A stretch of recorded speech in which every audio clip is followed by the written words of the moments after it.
सत्यगीत या काव्यसंग्रहाच्या प्रकाशन सोहळ्यासाठी उपस्थित सर्व मान्यवर आणि आपणासारख्या सर्व सुजाण रसिकांचं मी मनपूर्वक स्वागत करते। माघ महिन्याच्या सकाळची उन्ह वाढीस लागलेली आहेत, तरी पण थंड वातावरणामुळे ऊन विशेष आल्हाददायक वाटत आहे आणि म्हणूनच याच आल्हाददायक आणि प्रसन्न वातावरणात आपण हा प्रकाशन सोहळा आयोजित केलेला आहे। सर्व मान्यवर आज आपल्यामध्ये आहेत। त्यामध्ये कार्यक्रमाचे अध्यक्ष सुप्रसिद्ध कवी अशोक बागवे, प्रमुख अतिथी दैनिक नवाकाळच्या संपादिका सौ जयश्री खाडीलकर पांडे, माजी आमदार श्रीयुत संजय केळकर, लक्ष फाउंडेशनच्या संस्थापिका सौ अनुराधा प्रभू देसाई, ठाणे वैभवचे संपादक श्रीयुत मिलिंद बल्लाळ थोड्याच वेळात इथे उपस्थित होतील आणि आजचे उत्सव मूर्ती आपण त्यांना सेलिब्रिटी म्हणूया, जे अतिशय प्रसन्न चेहऱ्याने आज आपल्याला पटकन ओळखता येतील असंच त्यांचं व्यक्तिमत्व आहे। आजची सत्यगीताचे कवी श्रीयुत सत्यजित शाह या सर्वांचं मी पुन्हा एकदा मनापासून स्वागत करते। परक्यांनाही आपलंसं करतील असे गोड शब्द असतात, परक्यांनाही आपलंसं करतील असे गोड शब्द असतात, शब्दांनाही कोडं पडावं अशी काही गोड माणसं असतात। किती मोठं भाग्य असतं जेव्हा ती आपली असतात, अशीच गोड माणसं आज आपल्यामध्ये आहेत। मला असं वाटतं लेखणी आणि वाणीला उद्दिष्ट देणारी काही असामान्य व्यक्तिमत्व जर आयुष्यात वेळीच आली तर लेखकाचं आणि कवीचं ते भागध्येय म्हणायला हवं। आजचे उत्सव मूर्ती श्रीयुत सत्यजित शाह यांच्या या काव्यसंग्रहाला हे भाग्य लाभलेलं आहे आणि म्हणूनच हा सोहळा ऐश्वर्य संपन्न झालेला आहे। खरं तर आज आपण व्यासपीठावर पाहिलं तर अनेक क्षेत्रातील मान्यवर मंडळी आपल्यासमोर बसलेली आहेत। प्रत्येकाचं कार्यक्षेत्र वेगळं, प्रत्येकाची कार्यपद्धती विलक्षण आहे, पण या सगळ्यांच्या कार्याचं सूत्र एकच आहे, नीती एकच आहे, ती म्हणजे सत्यनीती। सत्याचा आग्रह धरणारी ही सगळी मंडळी खरोखरच या आधुनिक काळात आपणा सर्वांचे आधारस्तंभ आहेत। तेव्हा या सर्वांचं आपण मनापासून स्वागत करूया। मी सत्यजित शाह यांना अशी विनंती करते की त्यांनी मान्यवरांचं पुष्पगुच्छ देऊन स्वागत करावं। त्यामध्ये सर्वात प्रथम कार्यक्रमाचे अध्यक्ष कवी अशोक बागवे यांना त्यांनी पुष्पगुच्छ द्यावं अशी मी त्यांना विनंती करते। आपण सगळेजण टाळ्यांचा प्रतिसाद वेळोवेळी देणार आहोतच, कारण आपण सगळे प्रातिनिधिक स्वरूपामध्ये या ठिकाणी आलो आहोत। त्यानंतर दैनिक नवाकाळच्या संपादिका सौ जयश्री खाडीलकर पांडे यांचंही स्वागत सत्यजित करतील। त्यानंतर माजी आमदार श्रीयुत संजय केळकर यांचंही स्वागत त्यांनी करावं।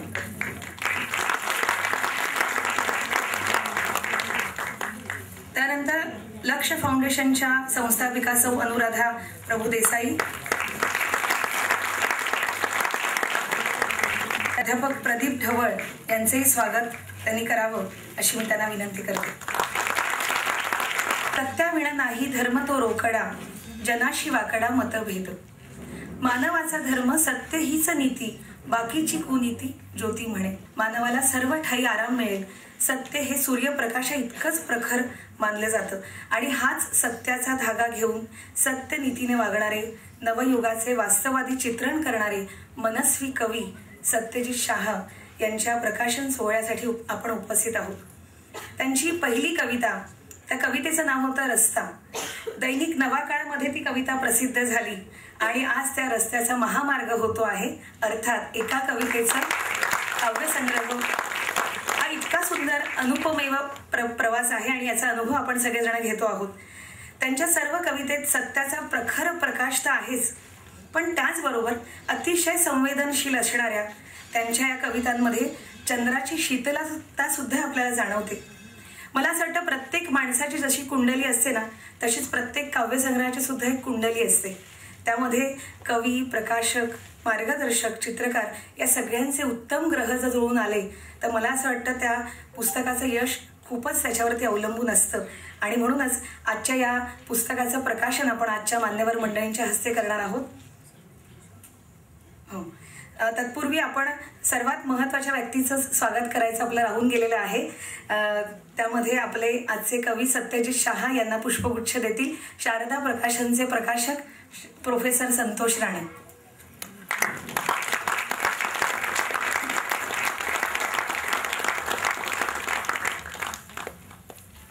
अध्यक्षांना अशी विनंती करते की त्यांनी पुस्तकाचं प्रकाशन करावं आणि सर्वांपर्यंत हा विचार पसरवावा अशी मी त्यांना विनंती करते.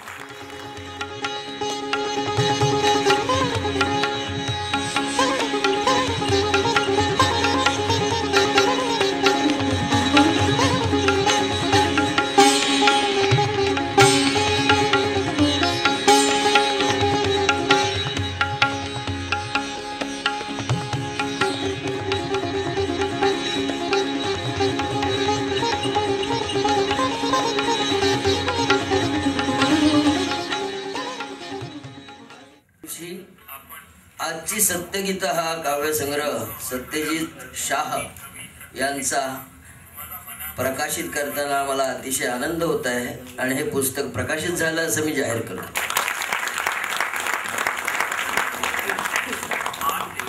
माझ्या पहिल्या काव्यसंग्रहाच्या प्रकाशन समारंभाला आपण उपस्थित राहून कार्यक्रमाची शोभा वाढवल्याबद्दल मी कवी सत्यजित शाह तुम्हाला मनापासून धन्यवाद देतो. आपल्यापर्यंत पोहोचवण्याचं सुद्धा कार्य शारदा प्रकाशनने अतिशय उत्तम रीतीने केलेलं आहे. त्यामुळे त्यांचा हा इतका छान प्रयोग आहे किंवा एक नवीन त्यांनी छान विधायक उपक्रम राबवलेला आहे, त्याबद्दल आपण जोरदार टाळ्या वाजवून त्यांचं अभिनंदन करूया. खरं तर संतोष राणेंनी सत्यजित शाहांविषयी मला सांगितलं, कारण मी त्यांना प्रत्यक्ष पाहिलेलं नव्हतं. आणि ज्या वेळेला मी हॉलमध्ये आले आणि त्यांना पाहिलं त्यावेळेला संतोष राणेंनी त्यांचं जे काही माझ्यासमोर वर्णन केलेलं होतं त्यावरून मी त्यांची एक प्रतिमा तयार केली होती. आणि मग त्यांना जेव्हा मी आत्ता पाहिलं तेव्हा प्रतिमेहून अधिक प्रत्यक्ष उत्कट आहे अशीच अनुभूती मला त्या क्षणी जाणवली. त्यांच्या विचारांचा त्यांच्या व्यक्तिमत्वावरती इतका सुंदर प्रभाव आपल्याला पाहायला मिळतो. नाहीतर बऱ्याच वेळेला विचार वेगळे असतात आणि व्यक्तिमत्व वेगळं असतं, पण या ठिकाणी अतिशय सुंदर असा एक सुयोग त्यांच्या सगळ्या विचारांमध्ये झालेला आहे आणि अत्यंत प्रभावी प्रसन्न असं व्यक्तिमत्व त्यांचं आहे. बाभा बोरकरांची एक सुंदर कविता आहे, देखणी ती जीवने. या कवितेत त्यांनी असं म्हटलंय, देखण येते हात त्यांना निर्मितीचे डोळे. सत्यजित शाह यांच्या या लेखणीला सामाजिक भान जपणारे हे कवी असल्यामुळे या लेखणीला सत्याचा, माणुसकीचा आणि सुनीतीचा स्पर्श झालेला आहे. त्यांच्या अस्वस्थ भावना या कवितेतून आपल्याला पाहायला मिळतात. त्यातल्या काही कवितेच्या ओळी जर आपण ऐकल्या तर अगदीच आपल्याला त्या काव्यसंग्रहाची प्रचिती येते. त्यामध्ये ते म्हणतात, क्रियेविण वाचाळता व्यर्थ आहे, घरात बसून प्रतिक्रिया देणं निरर्थक आहे. खरंच. त्यानंतर आणखीन एका कवितेत ते असं म्हणतात, गरीब गरीबच राहतात, श्रीमंत जास्त श्रीमंत होत जातात, तेच नेते निवडून येतात, बाबा यालाच का लोकशाही म्हणतात. मला असं वाटतं या सगळ्या कवितांमधून जे काही त्यांनी सांगितलेलं आहे ते म्हणजे राज्यशास्त्र आणि नागरिकशास्त्राचा एक आदर्श वस्तुपाठ आहे. सैनिकांची, पोलिसांची कैफियत, मनोगत त्यांनी या सगळ्या काव्यसंग्रहातून मांडलेलं आहे. त्यामुळे अधिक काही न बोलता मी त्यांनाच विनंती करते की त्यांनी आपल्या या काव्यसंग्रहाविषयी, त्याच्या प्रवासाविषयी आम्हाला सांगावं. सत्यजित शाह.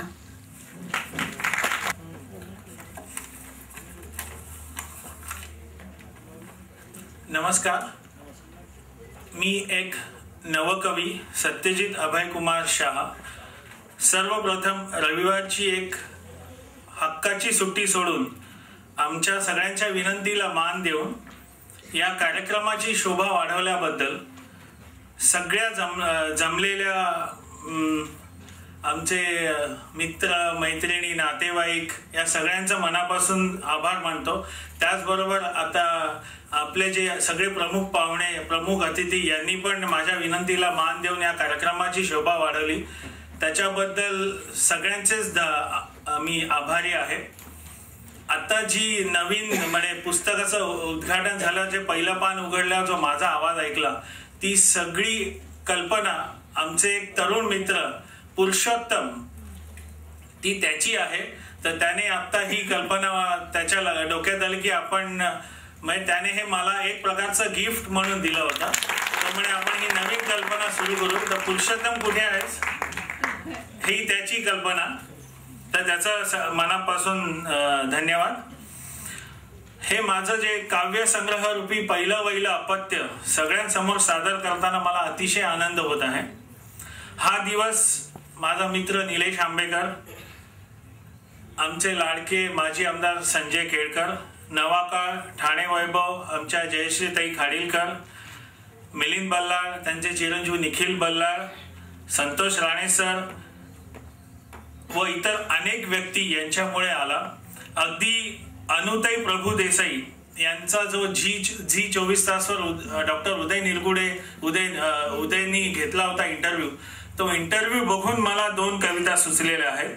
त्यातली एक आहे सदैव सैनिका व दुसरी आहे क्रिया प्रतिक्रिया. म्हणून माझी खूप इच्छा होती की अनुताईंनी पण या कार्यक्रमाला यावं. त्यांनी पण विनंतीला मान देऊन त्या आल्या, त्याच्याबद्दल त्यांचे अतिशय मी ऋणी आहे. माझ्या कविता या ना प्रेमावर आहेत ना निसर्गावर आहेत. कारण तुम्हाला असं वाटू नये की हा परत बोर करणार का निसर्ग वगैरे, तसं म्हणजे निसर्ग हा बोर नसतो, पण माझ्या त्या सगळ्या ह्याच्यावर कविता नाही आहेत. या सगळ्या कविता आत्ता जे सध्या सुरू आहे जगामध्ये आणि जे आपण अगदी मुकाट्याने ऐकतोय किंवा सहन करतोय त्या सगळ्या त्याच्यावर आहे. तर हा नमुना तुम्हाला ऐकवावा अशी माझी खूप इच्छा आहे.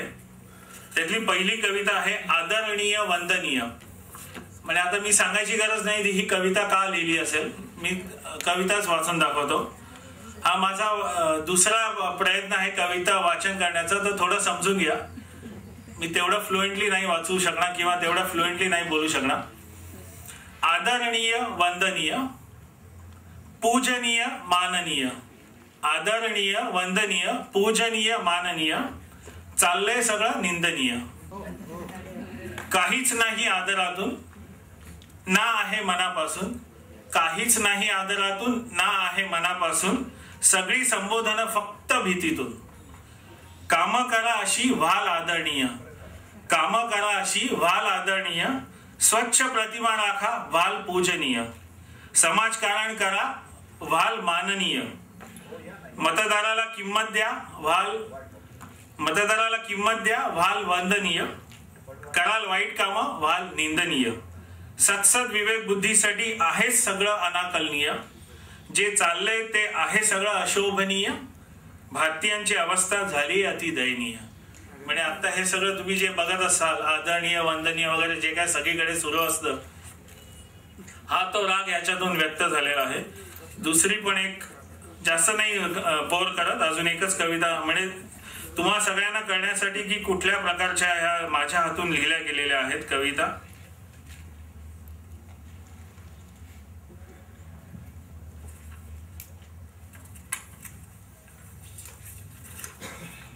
मतदार राजा चुकतोयस तू, हे आहे कवितेचं शीर्षक. मतदार राजा चुकतोयस तू, राजकारण्यांपासून अपेक्षा कशी काय ठेवतोस तू. केळकर साहेब हे तुम्हाला नाहीये, कारण केळकर साहेबांचं वैशिष्ट्य म्हणजे 90% समाजकारण आणि 10% राजकारण, आणि बाकी जे आपण बघतो त्यांचं वैशिष्ट्य म्हणजे 100% राजकारण आणि 100% राजकारण असतं. पण केळकर साहेबांचं 90% समाजकारण, त्याच्यामुळे हे त्या ह्या कवितेत त्या नाहीयेत. हात दाखवून अवलक्षण करून घेतोस तू, कळलं असेलच तुम्हाला. घड्याळाची फक्त खिटखिट ऐकत बसलायस तू, कमळ कधी उमलेल याची अजूनही अपेक्षा ठेवतोस तू. सॉरी परत केळकर. डब्याविना भडकटलेल्या इंजिना मागे धावतोस तू, हेही कळलं असेल. धनुष्य बाणाचे चुकलेले नेम बघत आहेस ना तू, सगळे एकाच माळेचे मणी आहेत हे समजून घे तू. राजकारण्यांपासून समाजकारणाची अपेक्षा ठेवतोयस तू, अपेक्षा भंगाचं दुःख करीत बसू नकोस तू. जरा धीर सोडू नकोस तू, भारताचा एक नागरिक आहेस तू. लोकशाहीच्या स्थैर्याला मतदान न करून हलवू नकोस तू. सारासार विचार करून योग्य व्यक्तीलाच मत दे तू.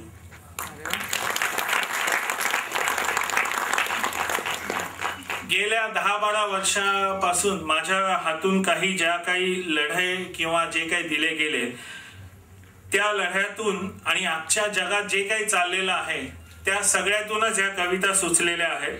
म्हणजे त्याचमुळे माझं हे पहिलं अपत्य जन्माला आलेलं आहे आणि माझा विचार आहे की फॅमिली प्लॅनिंग नाही करायचं. तर आता बघू, 350 कविता झालेल्या आहेत, पण कसा रिस्पॉन्स मिळतो लोकांकडून. या कवितांमधून मी एक छोटा जनजागृतीचा प्रयत्न केला आहे.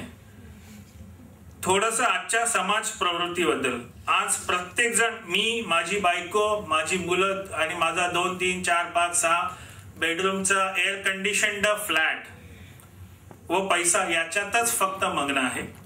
स्वतः कोणत्याही प्रश्नावर लढण्याची तयारी नाही किंवा लढणाऱ्यांना मदतही करण्याची कोणाची इच्छा नाही. अगदी मतदानही करण्याची इच्छा नसते, कारण त्या दिवशी सुट्टी मिळते, जोडून सुट्टी घेतात आणि पिकनिकला जातात किंवा दारू पार्टीला जातात. हे खरं आहे. फक्त राजकारण्यांना आणि समाजकारण्यांना शिव्या देण्यात धन्यता मानली जाते. मागे एकदा रेडिओ FM 100.7 वर निवेदकांनी प्रश्न विचारला होते श्रोत्यांना की आजच्या जगात पूर्वीच्या कुठल्या स्वातंत्र्य सेनानींनी परत जन्म घ्यावासा असं वाटतो. प्रत्येक श्रोत्यांनी सांगितलं भगतसिंग यावेत, गांधीजी यावेत, नेताजी यावेत, नेताजी सुभाषचंद्र बोस, राजगुरू यावेत. पण एकाही श्रोत्यांनी सांगितलं नाही की त्यांना परत का बोलवा, कारण त्यांनी सगळी त्यांची कामं करून ती गेलेली आहेत. मी करतो, मी बनतो नेताजी, मी बनतो राजगुरू, मी बनतो गांधीजी, असं एकाही श्रोत्यांनी सांगितलं नाही. हीच प्रवृत्ती आजच्या समाजात आहे. कारण मी काही करणार नाही, तू करतोस, तू कर.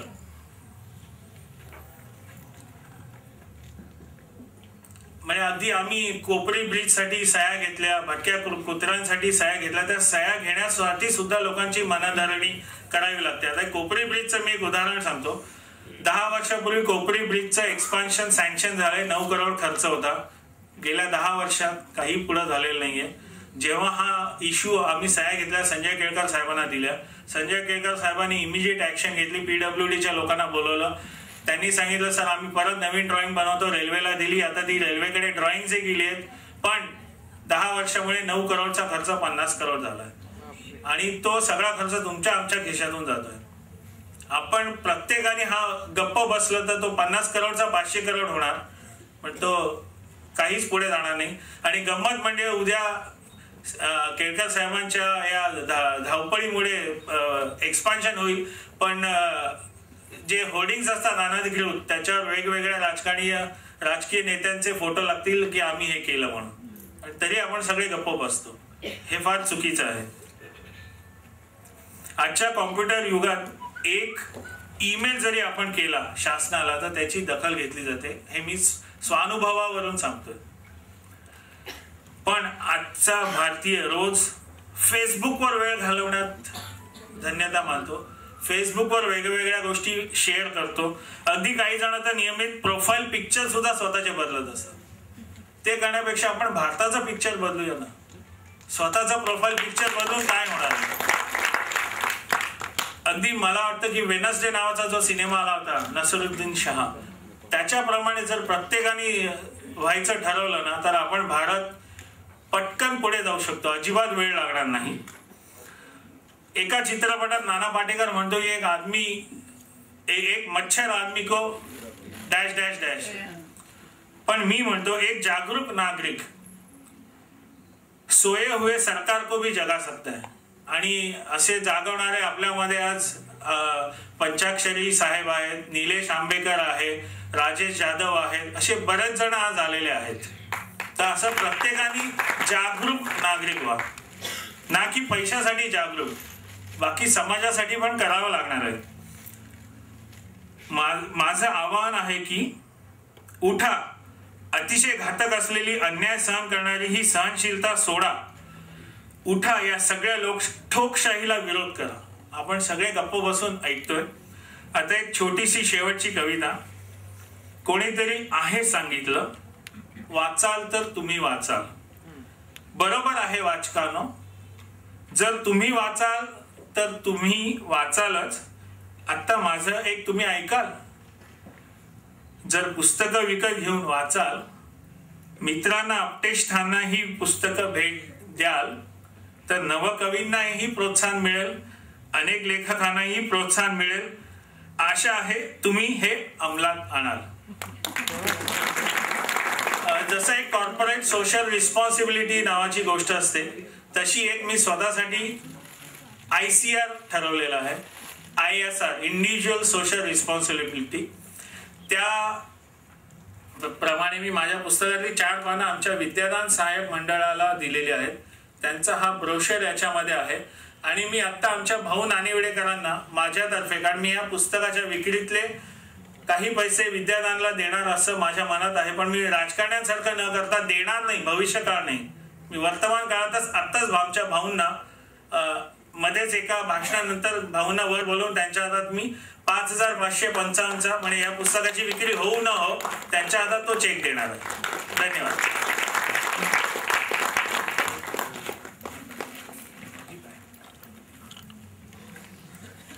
सांगितलं की आपण सगळेजण शांत बसून आपल्या आजूबाजूला जे काही होतंय ते निमूटपणे सहन करतोय, बघत आहे. आणि मला असं वाटतं आज आपण या सभागृहात पण सगळेजण तेच करतोय. म्हणजे या ठिकाणी ते कविता सांगतात आणि आपला आवाज कमी पडतोय. त्यामुळे आता निदान इथे तरी आपण भरभरून प्रतिसाद आपण त्यांना देऊया आणि त्यांच्या कवितांचं निश्चित वाचन करूया. त्यांच्या कविता म्हणजे जनजागृती करणारं प्रबोधनाचं एक अतिशय प्रभावी शक्तिशाली असं माध्यम आहे असं मला वाटतं. त्यामुळे आपण जरूर हा काव्यसंग्रह घेऊया, आपल्या मित्रमंडळींना देऊया आणि आपणही तो वाचून त्याचं आचरण करण्याचा निश्चित प्रयत्न करूया. आत्ताच सत्यजित यांनी सांगितलं की माझं जे स्वप्न होतं काव्यसंग्रह प्रकाशित करण्याचं, हे स्वप्न आज त्यांचं सत्यात उतरलेलं आहे.